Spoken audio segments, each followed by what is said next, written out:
কি অদ্ভুত কাণ্ড বলুন তো। কেক নেবে কিন্তু ডেলিভারি চার্জ দেবে না। নমস্কার, আমি মধুশ্রী। আমার বেকারি পেজ হানি বেকসের তরফ থেকে। আমার লোকেশান সাউথ কলকাতা বাঁশরণীতে। আজকেরই একটা ঘটনা। কেকের দাম ঠিক আছে, যখনই ডেলিভারি চার্জের কথা এলো অর্ডারটা ক্যান্সেল করে দিল, মুখের উপর বলে দিল লাগবে না। আচ্ছা, আমার সেই সব মানুষদের কাছে একটাই প্রশ্ন, আপনারা যারা বাড়ি থেকে কিছু দূরে জিনিস কিনতে যান বা আপনাদের কোনো কাজে বেরান, আপনারা কি গাড়ি ভাড়া দেন না? তেমন তো আমাকেও গাড়ি ভাড়া দিয়েই ডেলিভারিটা করতে হয়, আর আমি যতটুকুনি ডেলিভারি চার্জ লাগে ততটুকুনিই নিই।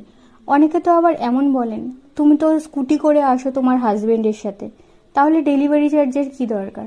আচ্ছা, স্কুটিটা তো পেট্রোলে চলছে, তার জন্য পেট্রোলটাও তো আমাকে টাকা দিয়ে কিনতে হচ্ছে। আমি যতটা জানি অনলাইনে কোনো খাবার অর্ডার করলেও ডেলিভারি চার্জ অ্যাড করা হয়।